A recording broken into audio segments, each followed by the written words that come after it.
What's going on, guys? Team Inspire here. What's going on, AD?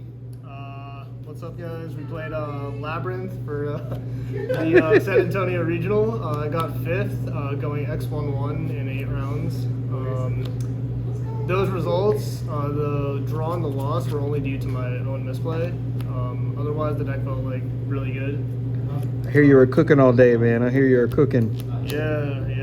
I had some crazy plays over that weekend, but yeah. Shout out to my team, Team Inspire. Shout out to our sponsors, Doing Guard, Tenfold, Cardhaven, and then more importantly, shout out to Johnny and Andy. Andy for lending me literally the entire deck.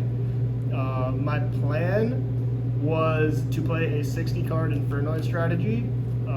I played like 3 games of it before, like the night before the event, and it was absolutely like terrible. Yeah, I hear that deck is dog water. Yeah, sorry, Pac. Sorry, Jackie. I just like couldn't come through with it. And then shout out to Johnny for giving me a place to stay in Austin and driving to San Antonio that weekend.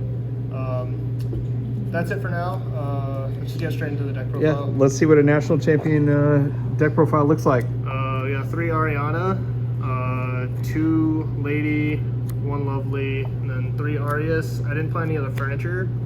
I played the simultaneous equation cannons card, so like this is really all you need for that. Like opening this plus like any one of your normal traps is usually just it usually stops your opponent from playing on their turn, and that's usually enough. It's fine. For the rest of the Labyrinth engine, it's 3 welcome, 3 big welcome.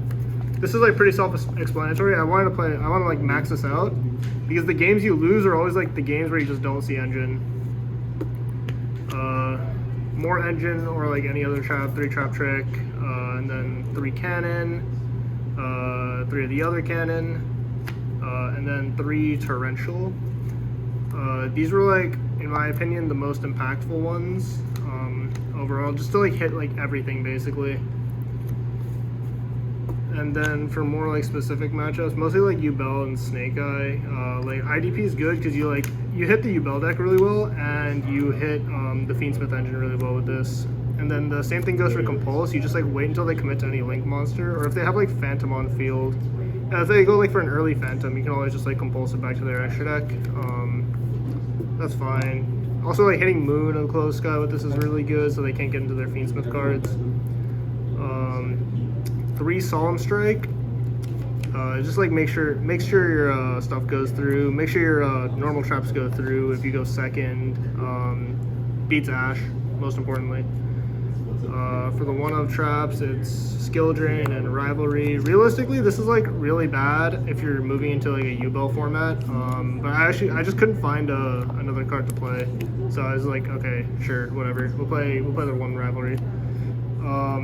And because I don't have the cards with me, I had to give them back. But I played 1 Tip, 1 Flashing Fire, and 1 Freezing Curses. Realistically, the only cards you like lose to post side, or even like game 1 if you're playing against Tenpai, are like the big board breakers like Lightning Storm and Harpies. So this just kind of mitigates any issues that come up. And then the 1 Pot of Prosperity. This is like fine. People say it's like bad with the cannon, but if you like kind of like, you can kind of just like banish 3 most of the time and just banish the high end or the low end of the range, and you'll be fine. Let's do extra deck, tokens, divider. These aren't the exact cards that I played for the regional, but the extra deck is like so unimportant. The only thing that's important about this is the levels in the ranks. So it's like a 1, a 2, a 3, a 4, a 5. Like this was Gary at the time, but I didn't have a Gary, so I was just like, it's a 4. So I played 2 3s, 2 4s, 2 5s, and 2 6s. I'm pretty sure all of these were like different when I was actually playing, but again, you don't summon these. These are like just for the cannon. And then at the time, I played 1 Chaos Angel and 1 Typhon. The thing, like Typhon came up a few times. Chaos Angel didn't come up once. I honestly think I would just swap these out for rank 2s or rank 7s just to expand the range that you can hit off of the cannon.